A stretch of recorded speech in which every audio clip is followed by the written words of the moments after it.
I think about, man, I have to perform songs every single night or every other night.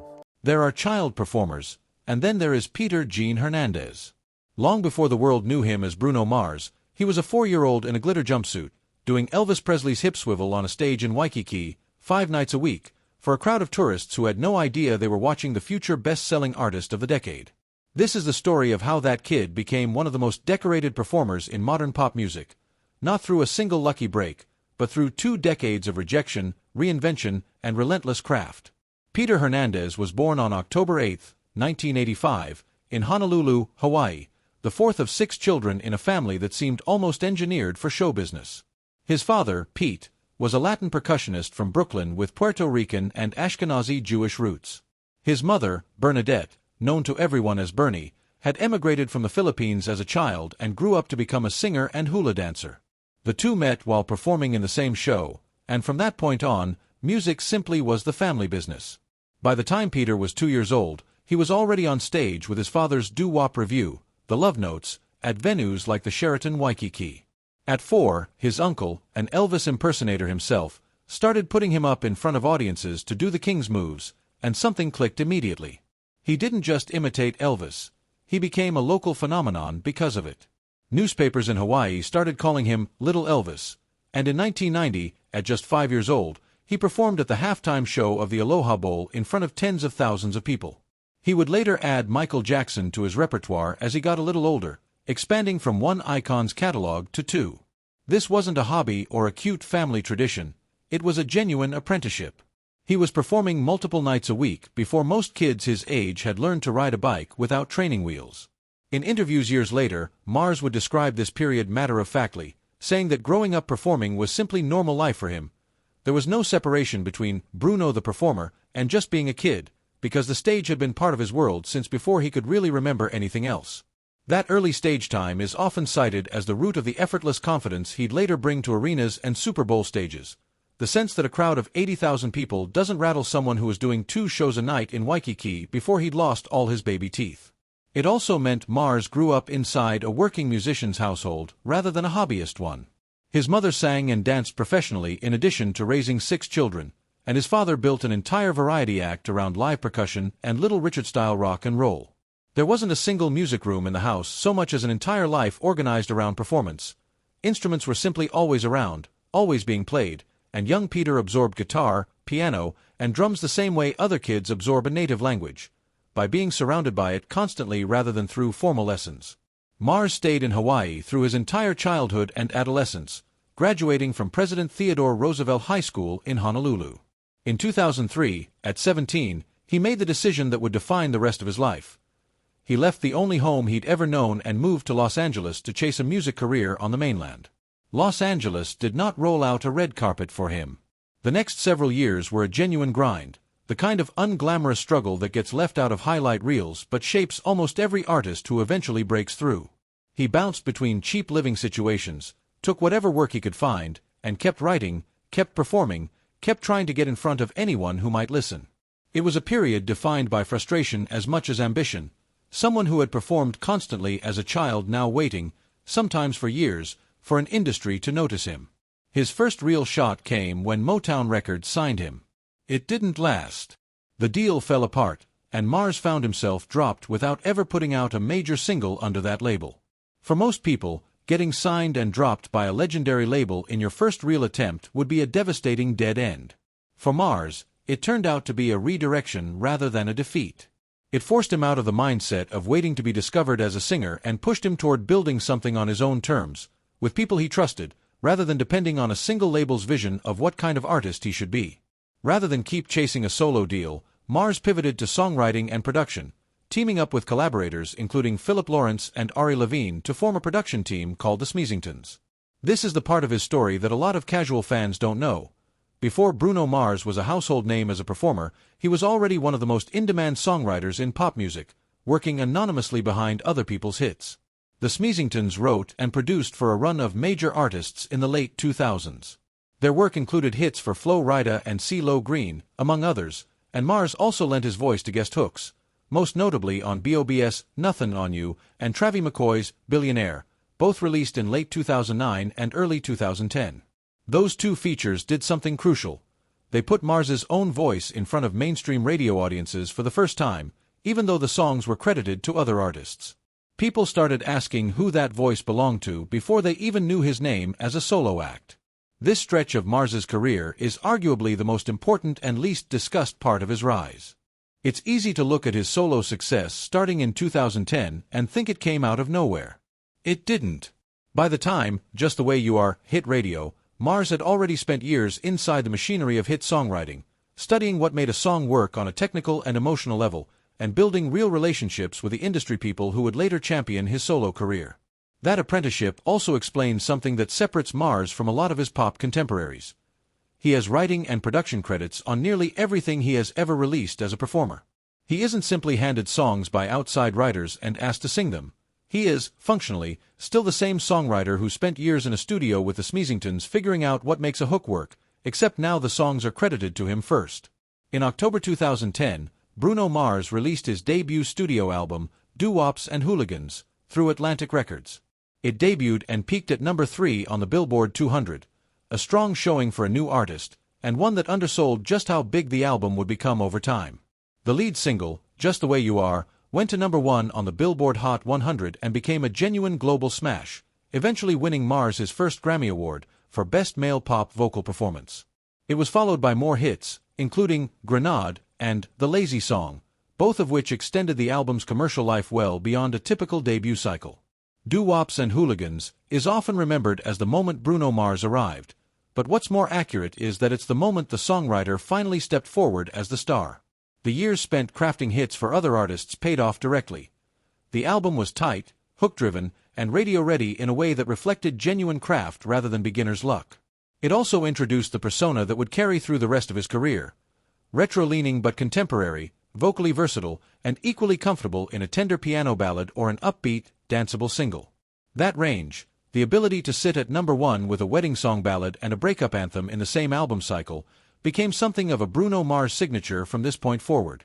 Mars followed up in December 2012 with Unorthodox Jukebox, an album that pushed further into genre-blending territory, reggae, rock, funk, and soul textures woven around his pop sensibility.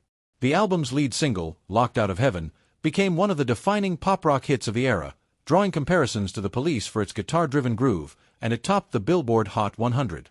Unorthodox Jukebox earned Mars the Grammy for Best Pop Vocal Album at the 2014 ceremony, part of a run that established him as a Grammy fixture rather than a one-time winner. The album also included When I Was Your Man, a stripped-down piano ballad that showed a different side of Mars, vulnerable and restrained, in contrast to the party-starting funk of his more upbeat singles. It became one of his most enduring songs, precisely because it broke from the formula that had made him famous in the first place. This period cemented something important about Mars as an artist. He wasn't interested in repeating a winning formula. Where a lot of pop stars find a lane and stay in it, Mars kept moving, from doo-wop-inflected pop, to reggae rock, to what would come next, a full-throated dive into 1980s and 90s funk and R&B. In late 2014, Mars teamed up with producer Mark Ronson on Uptown Funk, a song that became one of the defining pop singles of the decade. It topped the Billboard Hot 100 for 14 weeks, one of the longest runs at number 1 of the entire 2010s, and became a genuine global phenomenon, charting at number 1 in dozens of countries. Uptown Funk did something beyond simply being a hit single. It kicked off a broader funk revival in mainstream pop, pulling 80s style horns, bass lines, and dance grooves back into the top 40 at a moment when the charts had been dominated by EDM-influenced production for years. The song's success set the stage directly for what Mars would do next with his own material. Released in November 2016, 24K Magic was Mars's full-scale commitment to the funk, new jack swing, and R&B sound he'd been circling for years. It was a leaner album than his previous 2 releases, 9 tracks, just over half an hour, but it landed with enormous impact. At the 2018 Grammy Awards, 24K Magic delivered one of the most dominant nights any artist has had in the ceremony's modern history. Mars won 6 Grammys that night, including Album of the Year and Best R&B Album for the record itself, Record of the Year for the title track, 24K Magic, and Song of the Year, Best R&B Performance, and Best R&B Song for That's What I Like. It was, by any measure, a clean sweep of the night's marquee categories. That Grammy performance pushed Mars's total win count into rarefied territory. Between 2016 and 2022, he collected 13 Grammy Awards, a 6-year run that established him as one of the most consistently recognized artists in the Recording Academy's history. To date, he holds 15 Grammy wins overall, spanning pop, R&B, and, later, Record of the Year categories with Silk Sonic, out of 30 career nominations across multiple genres and decades. What made the 2018 sweep especially notable is how it stacked up historically. 24K Magic made Mars only the second act in the 21st century to claim Album of the Year, Record of the Year, and Song of the Year with the same body of work in a single ceremony. It placed him in conversation with the biggest sweeps in Grammy history, and it did so with a 9-song half-hour album, proof that dominance at that level didn't require a sprawling, maximalist record, just a tightly executed one. The 24K Magic era was also supported by a massive world tour, the 24K Magic World Tour, which ran from March 2017 into December 2018 and became one of the highest-grossing tours of its time, taking Mars across 6 continents and, notably, back home to Honolulu for sold-out shows. Alongside his studio albums and world tours, Mars built one of the longest-running and most successful concert residencies in Las Vegas history. He first performed on the Strip in 2013 at the Chelsea inside the Cosmopolitan, but the residency most fans associate with him, Bruno Mars at Park MGM, launched in December 2016, initially announced as a 2-year commitment at what was then called the Park Theater. It ended up running for nearly a decade.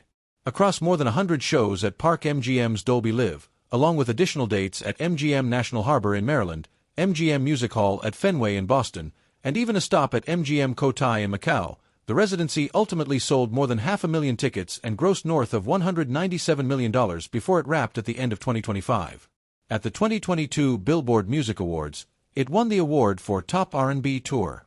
The sheer length of the residency, extended year after year, well past its original 2-year window, became a source of tabloid speculation. In March 2024, an unsourced television segment floated the claim that Mars was performing at MGM properties specifically to work off a massive gambling debt, supposedly as much as $50 million. MGM Resorts responded directly, telling outlets including Forbes and Billboard that Mars did not owe the company any debt and that their long relationship was built on mutual respect rather than any financial obligation. Mars himself never treated the rumor as anything worth denying seriously. He leaned into it on stage instead, joking with Vegas crowds about being on the hook and needling the audience about it, turning an unverified rumor into a running bit rather than a controversy. When the residency's closing stretch approached in 2025 and 2026, he continued to wave the rumor off in interviews and on stage as exactly what MGM had already said it was, unsubstantiated. In April 2026, Las Vegas marked the end of that chapter properly. City and state officials, along with MGM Resorts leadership, held a street renaming ceremony on the Strip in Mars's honor, and he used the occasion to announce a $1 million donation to a local children's hospital. By that point, he had performed more than 120 concerts at the venue over 9 years, making it one of the highest-grossing residencies in Strip history. A decade-long side project that ran in parallel with 2 more studio albums, a Grammy-sweeping duo project, and a run of era-defining collaborations. In 2017, while touring in support of 24K Magic, Mars connected with Anderson .Paak, who was opening for him during the European leg of the tour. The two worked together in a London studio during that run, and the creative chemistry between them was strong enough that they decided to formalize it into an actual project rather than a one-off collaboration. They announced their duo, Silk Sonic, in 2021. The name itself came from funk legend Bootsy Collins, who was enlisted to help host and shape the project's identity. Mars later said the pair had tossed around other names, including Robocop Funk and The Conquistadors, before settling on Bootsy's suggestion. Collins's involvement was fitting. Silk Sonic was explicitly built as a tribute to the analog funk and soul sound of the 1970s, and having one of that era's most important bassists involved gave the project real credibility beyond nostalgia.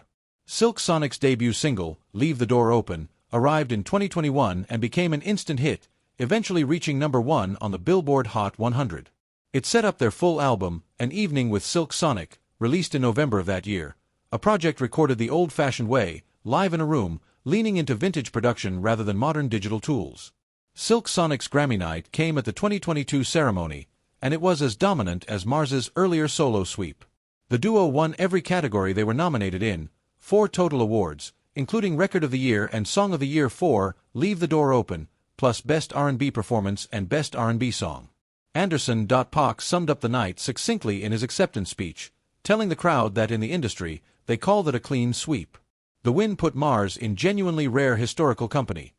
The Record of the Year victory made him only the second artist, alongside Paul Simon, to win that specific award 3 separate times. Between his solo work and Silk Sonic, Mars had now delivered 2 of the most complete Grammy sweeps of the 21st century, nearly half a decade apart, with 2 different projects and 2 different collaborators.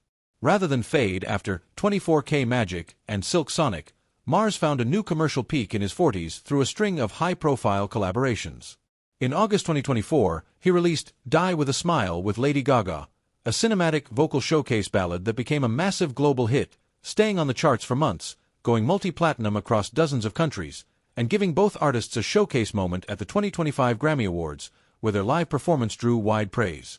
That was followed by APT, with Rose of Blackpink, a collaboration that became one of the biggest K-pop crossover moments in chart history, debuting high on the Billboard Hot 100 and becoming a genuine global streaming phenomenon. It went on to be recognized as Apple Music's most streamed song of 2025. Together, Die With a Smile and APT reintroduced Mars to a younger, more global streaming-first audience nearly 15 years after his solo debut, proving his commercial instincts hadn't dulled with time. What's striking about this stretch of his career is that neither song was a Bruno Mars solo single in the traditional sense. Both were built as true duets, with Mars sharing writing and vocal real estate equally with his collaborator rather than treating them as guest features on his own track. That approach, pairing his voice with a pop titan in Gaga and a K-pop star in Rose, gave him access to 2 entirely different, enormous fan bases at once, and it set the stage commercially for the solo album he'd release the following year. For nearly a decade after 24K Magic, Mars didn't release a new solo studio album. He was occupied with the Silk Sonic project, a long-running Las Vegas residency, and a steady stream of guest collaborations. That changed in early 2026.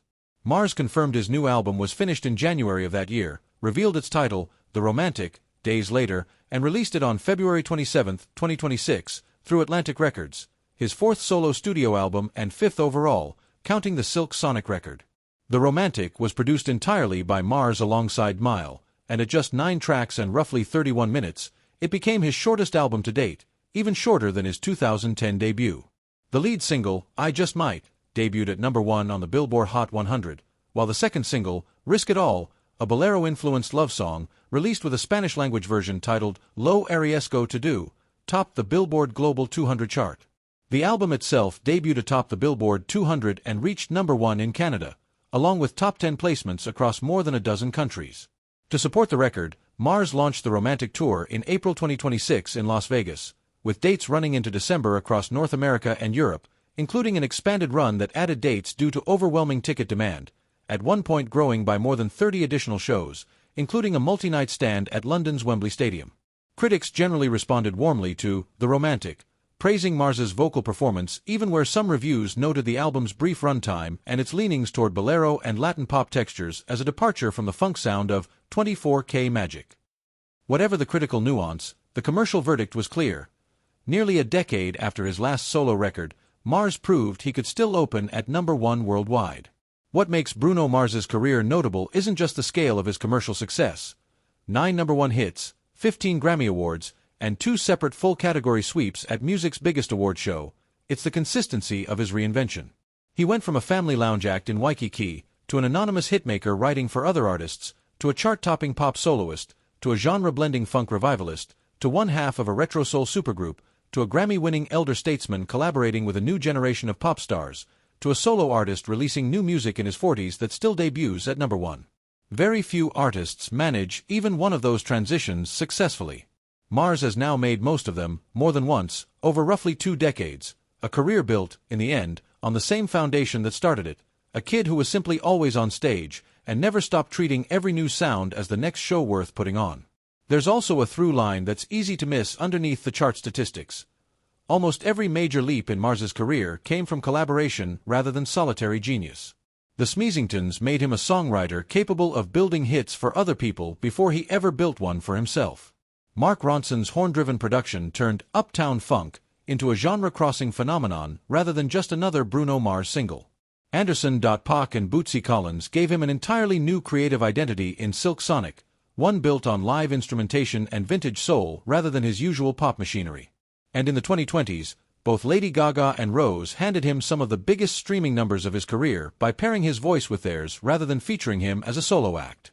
Mars has rarely tried to be the only name on the marquee, and that willingness to share the spotlight, to treat music as something built with other people rather than performed alone, may be as central to his longevity as any individual song. By the time The Romantic arrived in 2026, Bruno Mars was no longer just a hitmaker chasing the next single. He had become something closer to a genre custodian, an artist trusted to keep doo-wop, funk, soul, and old-school showmanship alive inside a pop landscape that keeps moving toward the next digital trend, all while still landing at #1 when it mattered. From a 4-year-old doing Elvis kicks in a glitter jumpsuit to a 40-year-old headlining stadiums with a bolero-inflected love song, the through line has never really changed. Put him on a stage, and he will find a way to make the room his.